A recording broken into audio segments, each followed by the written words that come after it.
This is Real Talk. Real Talk. Yo, this is Ryder, and you're locked into Real Talk. To Real Talk with Labzy. Labzy!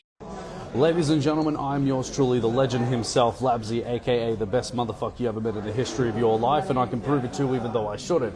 The most loyal, the most honest, and the most respected. I'm outside, and as you can see, you can't see me, but you can see my guest. This man has been everywhere, especially during the, if you're familiar with the American Pie movies.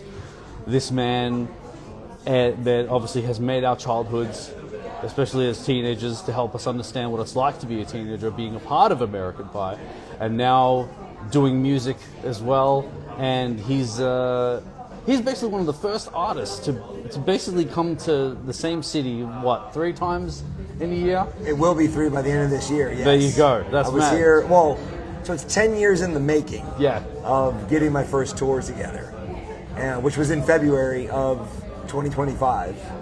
And then I'm back now, it's July, and I've already announced my return in October with Zebrahead. Oh, very nice. But ladies and gentlemen, Thomas Nicholas. How are you, my friend? I'm good. I'm happy to be back, and I'm especially in Melbourne because for all that I've bragged about over the years of every time I've met anyone that is Australian, I of course am quick to tell them of my family history of being related to Ned Kelly. Wow. Which only really means something to Australians. So I would watch their reaction and watch my friends go, "What are you talking about?" But to be in Melbourne, where obviously his armor is here at the Victorian Library, so yeah. So for the people that don't know on how you're related to Ned Kelly, how are you related to Ned Kelly? So and I found this out specifically when I was here in February. I did the Today Show, and I talked about it, and then I got a message about it from someone on Facebook, and they're like, "Oh, I'm a descendant of Ned Kelly. Like, what's your connection?" And I was like, "Oh, well, it's my great grandfather was Ned's uncle." Wow. And so I talked about my grandmother and her sisters. They were the Kelly sisters. They were in a vaudeville act in Western Australia in Fremantle, where my grandmother was born on my mom's side. And then this person went, "Oh, my grandmother used to tell me stories about your grandmother and her sisters." Wow. So, yeah, that's my connection. And then also, I believe his name was William Strickland, who was Ned's best friend, who got arrested and then let go as not part of the gang. He went to Fremantle and lived as a recluse behind my family's house for the rest of his life. Wow. That's amazing.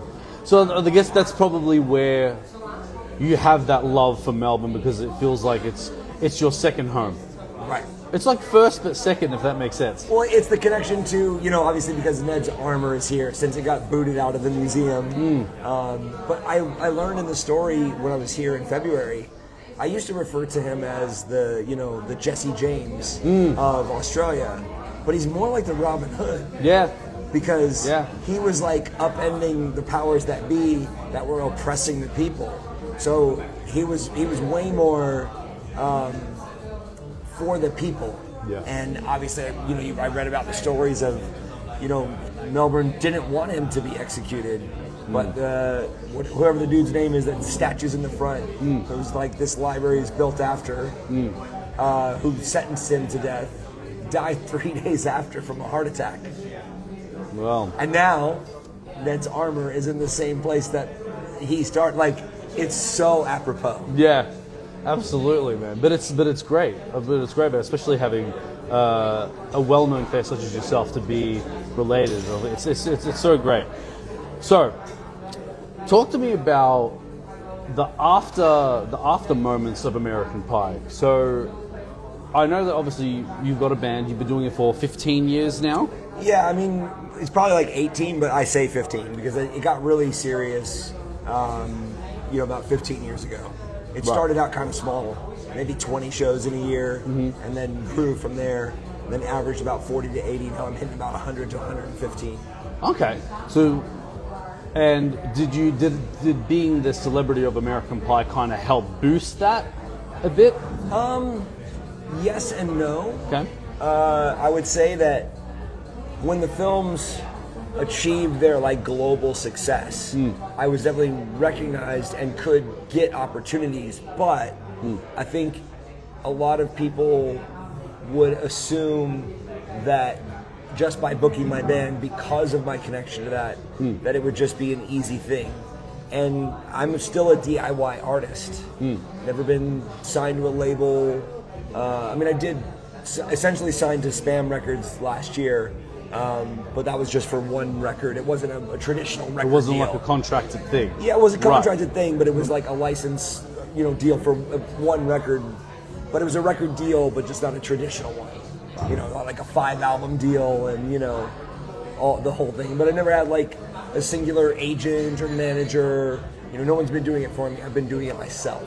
And I've learned that in doing shows, I'm kind of also responsible to promote the shows because most people don't seem to live up to their job titles. Yeah, that's very true. So being on stage the very first time, right? Talk to me about the energy that you got from the people, like, and did you ever mentally prepare to be on before going on stage? I mean, so while I say I've been touring internationally for the last 15, 18 years, 10 years prior to that, I was just grinding it out around the LA area and drivable places. That's me. Pardon me. Yeah. That's all right. Thank you. So I was doing it for 10 years in LA and then internationally for 18 years. Wow. We're talking 28 years of touring. Wow. So first time I was on stage was like September 1997 in St. George, Utah. Okay. Wow. But prior to that, I was like playing in my church band. Oh, nice. So, that... and I was going to like local coffee shops when I first learned how to play guitar and sharing songs that I had. So you were doing like little performances like in cafes. Yeah, you were the noise of the cafe. But basically. I would say that for whatever the intensity was of the first, whatever you want to call the first performance in that, I don't think I really understood how to be on stage in a way that was like consistent and entertaining until I probably hit about 800 shows. Wow. So now I'm at like, maybe like 1,400. So I think it took about 800 shows to like figure it out. Okay, wow. Do you think it's because you have to kind of find your lingo in a way? I think you've got to succeed and fail and try things out and expand and just all the things like just, like, what's the word I'm looking for? Like, almost like a. It's not the right term. Work session, workshop. Workshop. You got to workshop. So you workshop a little bit of what you're doing while you're doing it. Yeah. Okay. Yeah. Nice. And you watch, like a live. It's all sort of changed too now that there's like, social media and someone can post what you did right on stage, and you can look at it later that night or the next day. You get a faster track of workshopping. Whereas back in the day, you'd sometimes bring the high-A camera out, and then a week later you'd watch it and you'd be like, "Oh, that was terrible," or "Oh, that worked." Most of the time I watched it and said that was terrible. So, well, I'm actually happy you brought up back in the day. So, do you believe it's easier nowadays to promote your music and your band than it was earlier in the like late 90s and even early 2000s? Not easier, probably just different. And now I think there's just an oversaturation of everything. Where I think back in the day we had more curation. Though it may have been harder to reach those people, but what we're missing in today's day and age is curation.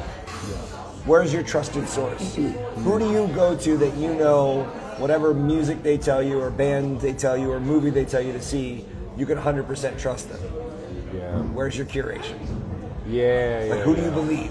Is it the do you go eat the restaurant that has the highest reviews? Do you believe it? Or do you go Yeah. find the spot that you try it and discover it on your own? Like, what's the curation? Yeah, that's right. Because especially with social media now, everyone can just say their bad experience, and because obviously not everyone's experience is going to be the greatest. You know, like you can get a 2.5 star rating from a cafe, say something like this, because of their bad experience that they had. But then I could come in, have a 5 star. You know, but then it's like, well, hang on, who am I going to believe here? Just as you said. We did that today. We were looking for a spot to eat breakfast, and going by the reviews, and then it was a bit colder and windier, and we were hungry, so we're like, we'll just go to the spot that's closest to the hotel, even though the reviews were maybe less. It was amazing. See? So like I was like, 'cause at that point I was so hungry, I was like, I don't care about the it reviews. doesn't matter. And then we got there, I was like, why does this place have bad reviews? That was an amazing meal. Yeah. And when I say amazing, like the weirdest combinations of like an eggs Benedict, Yeah. like a hash brown, a Yep. pastrami, Yes. Oh my God, yes. right, a poached egg, of Yes. course, and pickles. Yep. Like, is that a normal thing here? Yes. Oh, really? Good. Yes. I've eaten a lot of eggs Benedict. I've never seen that combo. Yeah, because in Melbourne, I mean, I don't know if you've never noticed of your time being here. It's been pretty limited, but Yeah, we're very on the creative side. So, because what's great about Melbourne is that we're multicultural. So we have a mixed race of everybody, right? And what's good is that if you've got cafes or something like that, it gives you a chance to kind of like mix things up a bit, spice things up a bit, and just, we're not afraid to try new things. We're not just get out of the norm, basically, right? And then, yeah, coming up with the most weirdest combinations, just as you were talking about before. But then it's like, it's a symbol of giving something to people to talk about. Right. Just as you said, like, I tried this Benedict with pickles and pastrami and like without. See that it's just like it would spark people's curiosity in order to make people go there. Yeah. So that's that culture that we have here in Melbourne, and it's especially on the art side as well. Like especially music is a very big thing here. Arts like museums is a very big thing here as well, and yeah, I mean, I think again that's probably another reason why like a lot of people don't like to leave Melbourne as much as they say they want to leave Melbourne, but they know they can't. But because it's very much home. The only thing that sucks about it is the weather. That's the only thing. And you probably would have heard like the whole conversation between which city is better between Melbourne and Sydney. I don't know if you've ever heard of that. no, I haven't been privy to a Really? conversation of Okay. comparing. If you do, Every time I come over, my family's like, are you making it to WA?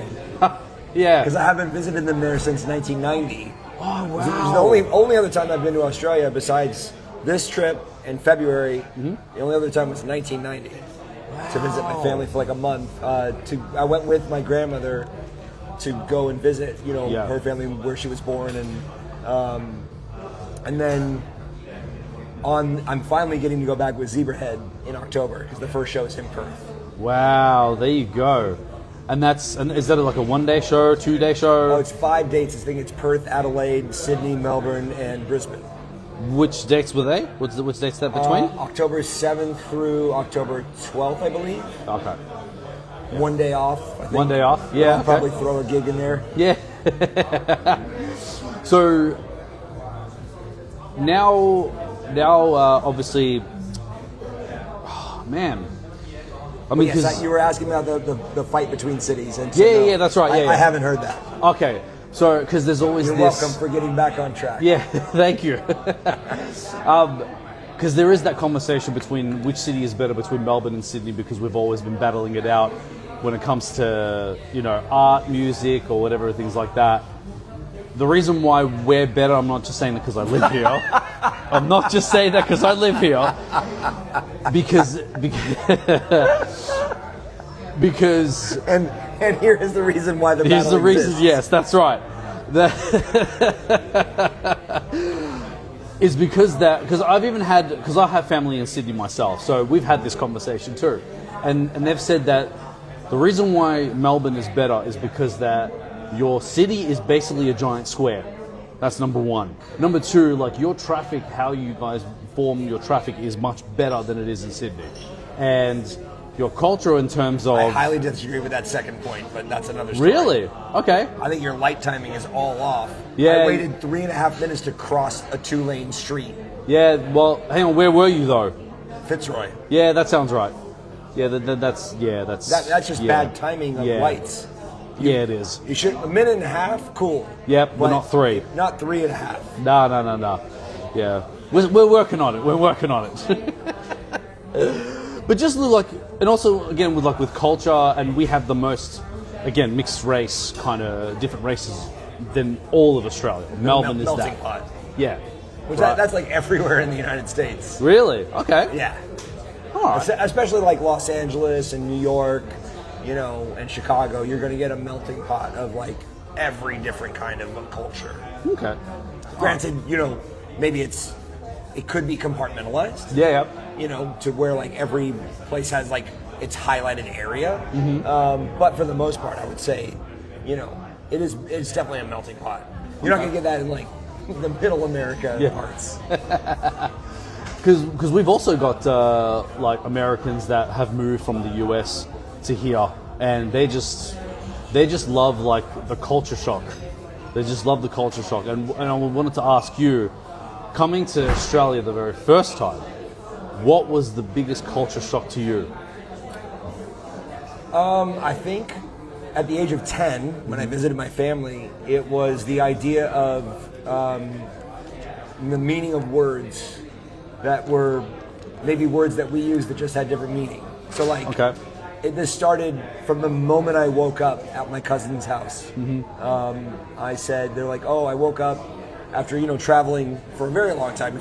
Back in those days, it was, you flew from California to Hawaii, and then I was with my grandparents. We had a 12-hour layover in Hawaii, and then flew from Hawaii to Sydney, and then a 12-hour layover in Sydney, and then flew from Sydney to Perth.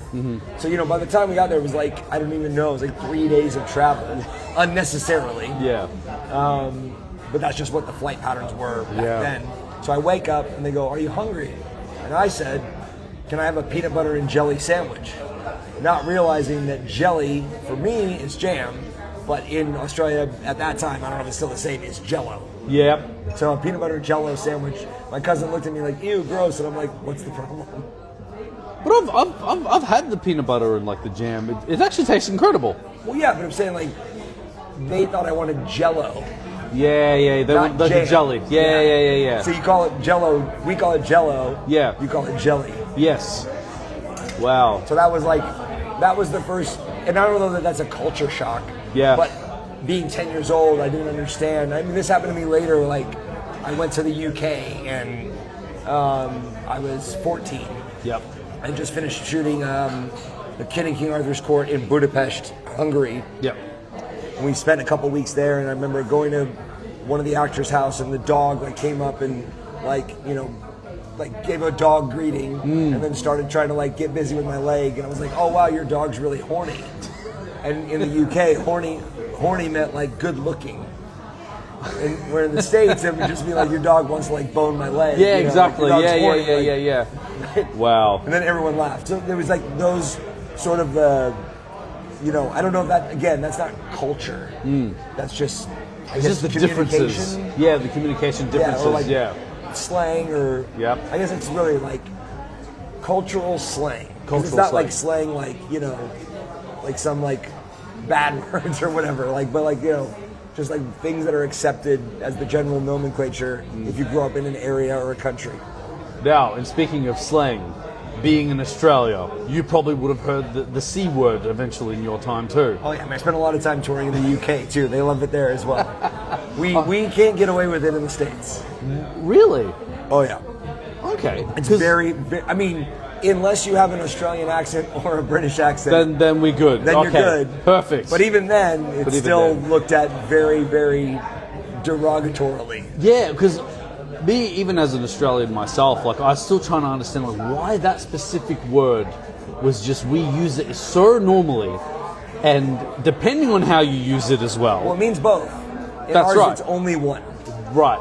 Ours is just, we could just use it, yeah, ours is both. It's a person or the other thing. So, Right. Well, but also like term of endearment or like with disdain. yeah. So it means both here Yeah. and in the UK. For us, it's only like Yeah. bad. So the first time when someone said to you, Thomas, you're a sick cunt, mate. Do you know what that? I understood. Yeah. what they Okay. meant. Good. Yeah, because I'd already been through it at 10 and 14. So once Yeah. I understood that there were just words and different Yeah. vernaculars, then I grew to pay attention. Yeah. I don't try to use it myself.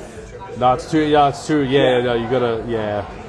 I did spend one tour. I remember I was my second or third tour in the UK. I tried to like adopt all of the vernacular, and it was then that I realized I was doing it wrong because it was much more exciting to be the American touring in another country and just talk like myself Yeah. Just than be it was yourself, to yeah. like adopt all the phrases and Yeah. sayings and like try to fit in because Yeah. that's like not as exciting. It's not the there's something exciting about seeing something that's different than what you know. Correct, yeah. Because no, it's very interesting you say that because I've been doing my show for 6 years, right? And I've built connections in multiple states in the US. And I thought to myself, I'm like, well, do I need to try to talk like them, or why can't I just be myself? Because they already like me as who I am, Right. And the accent is just the sprinkle on the top.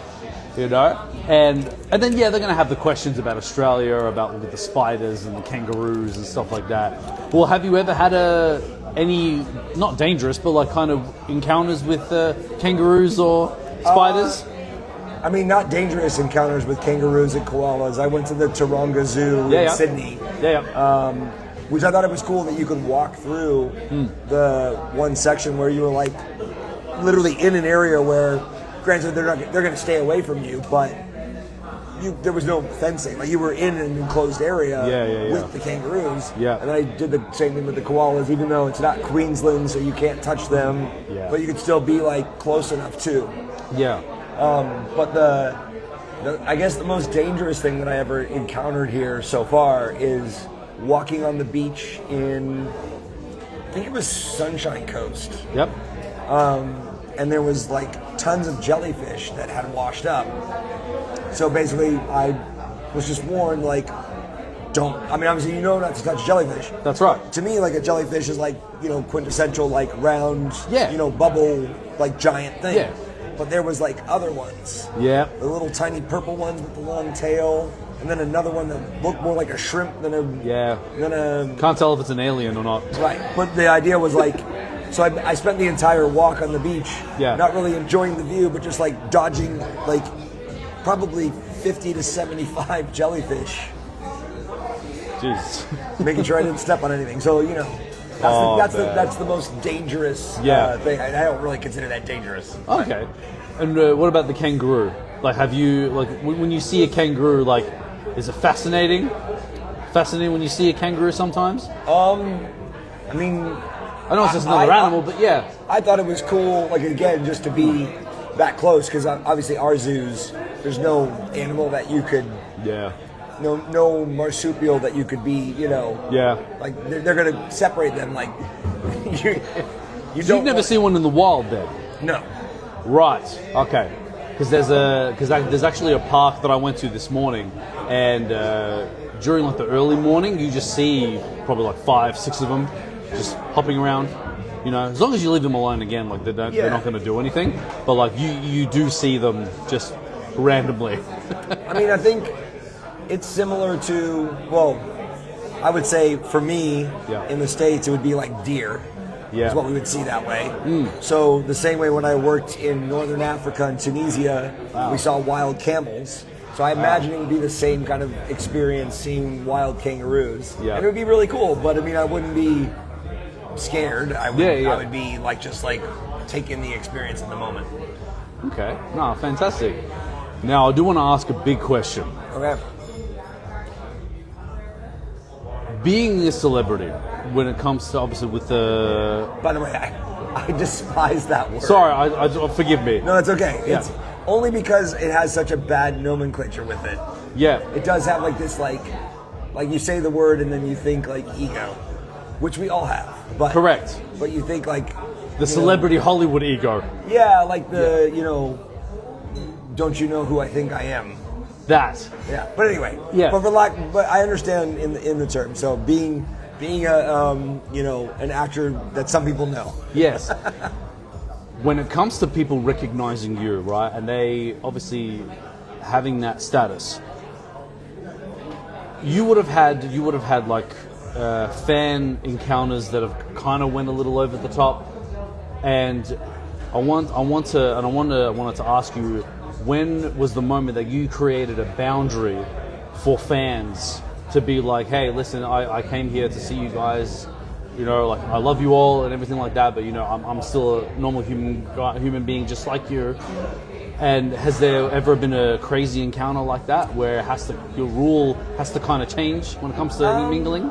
No, I've always gone out of my way to, for lack of a better explanation, in the most polite way possible, yes, to burst the bubble of someone looking at me like I'm not a person. So the very first thing that I do to do that is I look at whoever I'm meeting that's excited to meet me, which is a great feeling, by the way. Of course. And I ask them for their name and I shake their hand.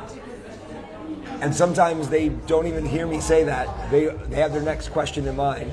So I'll again introduce myself again, ask them their name again. And as soon as they stop what they're doing and like connect with me in that moment, everything changes from that point forward. And then we have a conversation like two people. Yeah, no, that's good, because the reason why I'm asking this is because that I feel like sometimes us fans, we need to do better in treating our celebrities with respect, in terms of like, just as you said, like just you getting treated like a normal human being, having a normal conversation just with two people, because there are some fans that kind of go overboard and paint a picture of what they think you are, and then when they meet you, it's completely different, and that's when they don't know what to do. Right. Well, I think that can happen when you get into what I call, and this is not a slight on people, but there's this can happen in any sort of scenario, not just with quote unquote actors or known musicians or whatever. This can happen in any sort of sense. When you get a bunch of people together, that becomes this like collective sort of thought process that it kind of overrides that sort of idea of reality. So it's like what I would call mob mentality. The what, sorry? Mob mentality. Mob mentality, yep. Which happens when you stop seeing so I've had moments where I've had to had security pull me out of places. Yeah. Because you're nice to the first person, and then you have this moment, and then maybe a second person, and then before you know it, people are lined up to meet you, and they don't even know who you are. They just know that other people want to meet whoever's there. Yeah. And it becomes that mob mentality. I've had that happen a few times, and it's that's a little frightening. Yeah. Yeah. But that's not necessarily the norm, especially at my events, because at my events, I'm definitely well, at least the people that are there know they're there to see me. Correct. Yeah, that's right. They just run into me at a baseball game or a restaurant or something. Yeah, exactly. Because also what I wanted to add is that there are some celebrities that don't want a celebrity. They just want to, they're not on stage, they're not in front of the camera. They're just trying to be themselves, be peaceful, and then you have the fans that want to come up and these types of things. Right. And for me, it's like, well, look, it is great, it's awesome. You're seeing a celebrity, you're in the same celebrity in the same room. But it's like, well, hang on a second, let's take a step back and be like, what exactly are they doing? Are they just chilling to themselves? Or are they doing something? But it's like, well, when it's that time, like in your case, when you're performing, we've come to see you, we're going to talk to you. But when it's not, it's not. I mean, that's, for me, I still get starstruck when I see someone that I've grown up of course, watching their work. But I definitely take I look at the whole situation. So years ago, maybe 15 years ago, I was at my local watering hole Mexican restaurant. It has 6 tables. It's very small, and I go there every week and have for years. 1 week, I'm with my band, we're having a meal, and in walks Dave Grohl from Foo Fighters with his like family. And I'm like, man, I'm in a spot where there are 12 people, and he's there. Like, clearly, I have an opportunity to say hi, but I was like, he's with his family. Like, I don't want to bug him. Yeah. 4 minutes later, may he rest in peace, Chris Cornell walked in. And so they start chatting, and I'm like, oh my God, it's Chris Cornell and Dave Grohl. But still, I didn't want to bug them because I didn't want to make their experience at this like little spot weird. I ended up recording my 6th album at the Foo Fighters studio. And to this day, I've still not met Dave Grohl. Oh man, but that opportunity will come, man. Oh yeah, that opportunity will come. And I know we have to wrap this up, but I do want to ask one final question. Sure. If you were stuck on an island and you can only listen to 3 albums, what would they be? Oh man, John Mayer, Continuum. Pink Floyd, Dark Side of the Moon. That's a good one. And the third one's kind of tough because I know those ones really would probably Led Zeppelin, Houses of the Holy. Thomas, it was an honor to speak with you today, sir. Thank you. Did you have fun? Yeah, it was awesome. All right, and I want to say thank you for taking the time, and good luck with all these shows. You're going to Frankston, aren't you? Yeah, Frankston tonight, and then Brisbane tomorrow, and then Adelaide on Wednesday. All right, done deal. And I want everyone to keep up to date with Thomas's with his page. Tell them where can they find you? Where can they find you? Everything that I do online, which I still run all my stuff, is Tin Band, Tin Band. And that's the website, the Instagram, the TikTok, you name it. You search Tin Band, you'll find me. Except on Spotify, it's Thomas Nicholas Band. Thomas Nicholas But if you Band. go anywhere else, you click a link or whatever. But I'll be back in October with Zebrahead.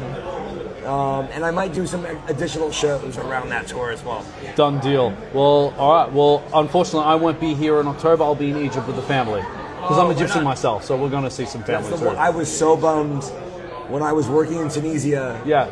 My mom and I wanted to go and visit Egypt to see the pyramids. Oh man, this was like 1995. Wow. But there was like, it was like a 15-year-old and his mom, and there was some things happening in Egypt at the time that we were like, if we had someone to travel with, we would have, felt a little safer. Yes, of course. It's calmed down over the years. Well, social media and technology has made, I think, things a little bit safer because now you're always with your phone. You can it's a little harder to get away with things. And then 1995, we barely had cell phones. You have to wait for the news and newspapers. Right. And, yeah, exactly. That was the last era before these. Right. So, yeah. All right. Well, Thomas, thank you so much again, and you enjoy the rest of the time in Australia. Thanks so much. Thank you. Thank you. This is Real Talk. Real Talk. Yo, this is Ryder, and you're locked into Real Talk. To Real Talk with Labzy. Labzy.